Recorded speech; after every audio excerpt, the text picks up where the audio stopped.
Hello everyone, welcome to my YouTube channel SSC general with Ayushi. आज हमारा target का 52 days है, तो हमें देखना है हमें 52 डेज़ में क्या क्या टारगेट कंप्लीट करना है।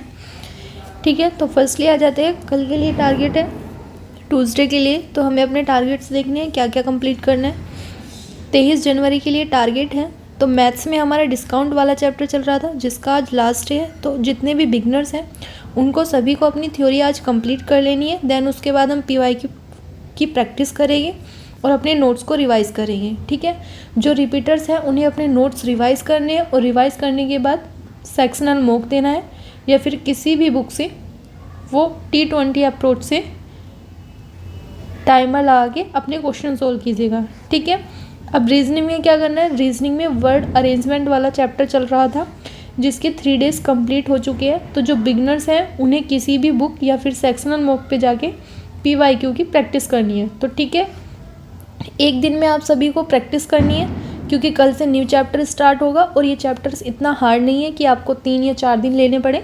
तो सिंपल सा चैप्टर था, तो एक दिन में आप लोग इसकी प्रैक्टिस अच्छे से कर लोगे क्योंकि सिर्फ समझने का है, बाकी इसमें ऐसा कुछ है नहीं। तो आप लोगों को इसे अच्छे से करना है। ठीक है, सेकेंड चीज़ आती है इंग्लिश में। वोकैब में 31 वर्ड्स करने हैं, 30 ईडियम्स करने हैं और 30 सिनोनिम्स करने हैं। और देखो अच्छे से करना है क्योंकि ग्रामर्स 23 मार्क्स की आती है। तो सब चीज़ों को अच्छे से लर्न करते हुए चलना है क्योंकि फिर बाद में अगर सिलेक्शन नहीं हो पाता तो हमें बहुत रिग्रेट्स फील होता है। और वो इसी वजह से होता है क्योंकि जब हम प्रिपरेशन करते हैं तो हम सोचते हैं क्योंकि वोकैब देखो पढ़ने में बहुत बोरिंग लगेगी, आप लोगों को हैबिट नहीं होगी। जो बच्चे हिंदी मीडियम से हैं उन्हें लगेगा कि यार पता नहीं हम क्या ही पढ़ रहे हैं, बेनिफिट होगा या नहीं होगा। तो देखो वोकैब पढ़नी है, अच्छे से पढ़नी है। जितने ज़्यादा रीड करोगे उतने ज़्यादा आप लोगों की वोकैब अच्छी होएगी। तो वोकैब से डरना नहीं है बिल्कुल भी। ठीक है, तो डेली इसको पढ़ना है अच्छे से, तभी आपका एग्ज़ाम क्रैक होगा। और देखो पीवाईक्यू वोकैब जो होती है मोस्टली वही आती है, तो इसलिए पहले हमें जैसे 200 करके 1 वर्ड्स दिए हुए हैं, 200 ही सिनोनिम्स दिए हुए हैं। ठीक है, 200 ही एंटोनियम्स दिए हुए हैं और ईडियम्स फ्रेज भी 200 करके दिए हुए हैं ब्लैक बुक में। ये आप लोगों को ब्लैक बुक में दिए हुए हैं। ठीक है, तो जो लोगों ने अभी तक वे 200 भी मतलब मल्टीपल रिपीटर्स हैं जो मल्टीपल टाइम रिपीट हुए हैं, तो जिन्हें अभी तक उन्होंने रीड नहीं किया है वो पहले उन्हें रीड कीजिएगा और उसके बाद फिर ये जो मैं वोकैब वाला पोर्शन चला रही हूँ वो उसको कर सकता है जो बिगनर्स हैं। क्योंकि देखो अभी इतना टाइम नहीं है, आप लोगों के पास 100 डेज़ बचे हुए, तो उसमें आप लोगों को रिवीजन भी करना है। 45 डेज़ में तो देखो ग्रामर का सिलेबस ही होगा। अगर 3 दिन में एक चैप्टर करते हैं, 15 चैप्टर्स हैं। ठीक है, तो हमें ग्रामर्स भी करनी है, हमें वोकैब्स भी करनी है। तो 100 डेज़ है, काफ़ी ज़्यादा आपको अब सीरियस लेना पड़ेगा कि हाँ मेरा एग्ज़ाम है। ठीक है, तो वोकैब सभी को करनी है, एक दिन भी दिन स्किप नहीं करना है। थ्योरी में क्या करना है। थ्योरी में एडवर्ब वाला चैप्टर चल रहा है जिसका आज 3rd डे है। तो जो लोग बिगनर्स हैं उन्हें अच्छे से करना है, जो रिपीटर्स हैं उन्हें अपने नोट्स रिवाइज़ करनी है और उसके बाद पीवाईक्यू की प्रैक्टिस करनी है। पीवाईक्यू की प्रैक्टिस आप लोगों को कहाँ से करनी है, तो नीतू मैम की बुक से भी कर सकते हो और जयदीप सर ने भी पीवाईक्यू की प्रैक्टिस कराई हुई है। बाकी तरुण ग्रोवर सर का अगर किसी के पास पेड कोर्स है तो वहाँ पे वो प्रो उनका एक बैच है। वैसे अगर किसी ने नहीं लिया हुआ तो नीड नहीं है, बट जिसने लिया हुआ है उसमें बेसिक टू ब्रिलियंस करके भी है और एक स्टैंडर्ड लेवल का भी बैच है। तो वो लोग वहाँ से भी प्रैक्टिस कर सकते हैं। उन्होंने काफ़ी एग्ज़ाम ओरिएंटेड क्वेश्चन कराए हुए हैं। तो जो बच्चे ने जिन्होंने तरुण ग्रोवर सर का कोर्स लिया हुआ है वो वहाँ से भी कर सकते हैं। ठीक है, तो काफ़ी अच्छी वो प्रैक्टिस करा देते हैं, बुक वगैरह की नीड नहीं पड़ती। फिर हम डायरेक्टली जो हमारी पीवाईक्यू वाली बुक होती है उससे प्रैक्टिस कर लेते हैं। तो एरर वाला जो पोर्शन होता है हमारा ग्रामर का वो वहाँ से काफ़ी अच्छा हो जाता है क्योंकि मैंने खुद वहाँ से लिया हुआ था तो मेरा काफ़ी ठीक था उस टाइम पे।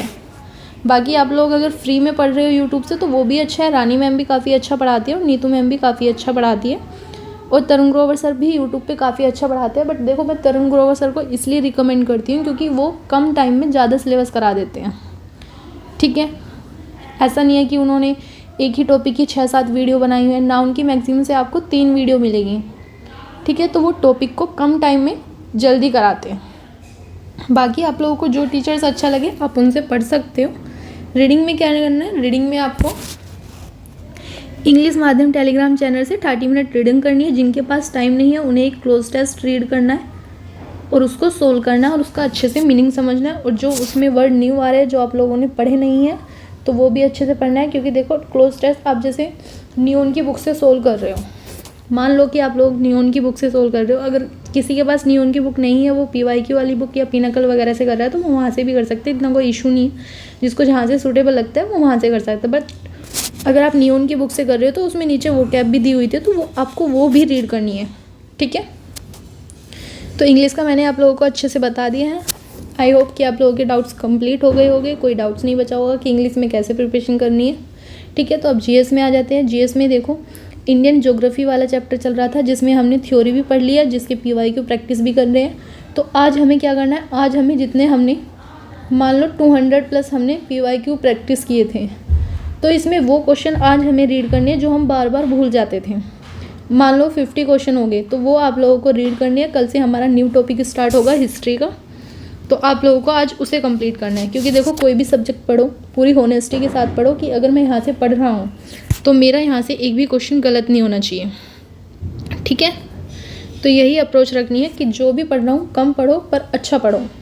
ऐसा नहीं है कि मतलब इतना सारा सिलेबस हम ले लें और उसमें से हमें सिर्फ इतना सा याद हो, ऐसा नहीं करना है। हमें इतना सिलेबस लेना है और उसको ही याद करना है। मल्टीपल टाइम रिवीजन करोगे अच्छा रहेगा। स्टैटिक GS में क्या करना है, स्टैटिक GS में सेंसस चल रहा था आपका, यानी कि जनगणना 2011 की जनगणना आपको पढ़नी थी। तो आज इसका सेकंड डे, आप किसी भी PDF वगैरह से या फिर यूट्यूब से किसी भी वीडियो से कर सकते हो, तो आप वहाँ से भी कर सकते हो, ठीक है। फिर इसके बाद PYQ की भी प्रैक्टिस करेंगे, तो आपके पास जो सोर्स हो आप वहाँ से कर सकते हो। बाकी देखो UP पुलिस वाले जो थे उनको क्या करना है हिंदी में, तो आप लोगों का तत्सम, आप लोगों को आज क्या पढ़ना है, तो आप लोगों को तद्भव और तत्सम वाला चैप्टर रीड करना है, ठीक है।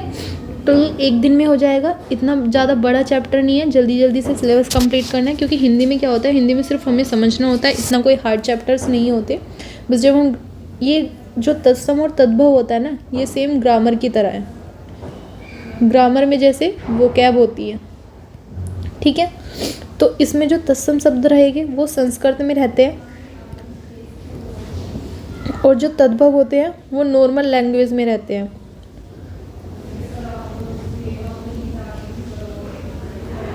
ठीक है। तो इसको अच्छे से रीड करना है आप लोगों को। फिर इसके बाद सोचिए कि क्या करना है। अभी आप लोगों को तत्सम और तद्भव करना है, एक दिन में कंप्लीट करना है, ठीक है। UP GK का आप लोगों का रिवीजन चल रहा है, तो UP GK में आप लोगों को अभी RWA ने एक कोर्स नहीं है, शायद मैराथन है, वो मैराथन क्लास है, ठीक है। 4 से 5 आवर्स की है UP GK की, ठीक है। तो आप लोग उसे देख सकते हो, वहाँ से आप लोगों का रिवाइज भी हो जाएगा। और बाकी उसके बाद अगर वो क्वेश्चन सोल्व कराते हैं या फिर मतलब क्वेश्चन भी सोल्व कराएंगे, ऐसा नहीं है। क्वेश्चन सोल्व अगर वहाँ पे नहीं करा रहे तो आप प्रैक्टिस सेट में भी कर सकते हो। RWA ने प्रैक्टिस सेट भी स्टार्ट किया हुआ है, तो आप वहाँ से भी कर सकते हो। बट मेन चीज़ ये है कि हमें ज़्यादा से ज़्यादा प्रैक्टिस करनी है सॉरी। और जो रिवाइज़ किया हुआ है उससे ज़्यादा से ज़्यादा हमें लर्न करना है। मतलब देखो आपने कोई भी सब्जेक्ट पढ़ा है तो उसको ज़्यादा से ज़्यादा रिवाइज़ करो। जो जो चीज़ें आप बार बार भूल रहे हो उसको ज़्यादा से ज़्यादा रिवाइज़ करोगे तो आपके लिए वही बेस्ट है। ऐसा नहीं है कि बहुत सारा सिलेबस पढ़ लो और वहाँ पे जाके कुछ भी अटैम्प्ट ना कर पाओ। तो कन्फ्यूज़न नहीं होना है, लिमिटेड सिलेबस पढ़ना है और लिमिटेड ही क्वेश्चन अटैम्प्ट करने हैं, ठीक है। अब आ जाते हैं टाइम टेबल पे। तो आपको 2 घंटे इंग्लिश पढ़नी है, 1 मिनट वेट। 2 घंटे आप लोगों को इंग्लिश पढ़नी है, 3 घंटे मैथ्स पढ़ना है। जो लोग बिगनर्स हैं उन्हें 4 घंटे मैथ्स पढ़ना है। रीजनिंग 1 घंटे पढ़नी है। GS और GK 3 घंटे पढ़नी है। हिंदी आप लोगों को 1 घंटे पढ़ना है, ठीक है। और UP GK जो है वो भी आप लोगों को 1 घंटे पढ़ना है, ठीक है। तो UP GK के लिए मैंने आपको बता दिया है, RWA ने एक मैराथन दी हुई है UP GK की, आप उसे वहाँ से पढ़ सकते हो। काफ़ी अच्छी है, मैंने देखा था तो काफ़ी मतलब मुझे लगा कि रिवाइज़ के लिए इससे बेस्ट कुछ नहीं होगा, तो आप लोग उसे जाके पढ़ सकते हो, ठीक है। ये मेरा यूट्यूब चैनल है SSC जनरल विद आयुषी। आपका अगर कोई भी डाउट्स होता है तो आप मुझे टेलीग्राम ग्रुप पे सेंड कर सकते हो, लिंक आप लोगों को डिस्क्रिप्शन में मिल जाएगा। बाकी अगर वीडियो अच्छी लगी हो तो प्लीज़ लाइक शेयर और सब्सक्राइब कीजिएगा। Thank you for watching my video. मिलते हैं नेक्स्ट वीडियो में, तब तक के लिए जय हिंद जय भारत।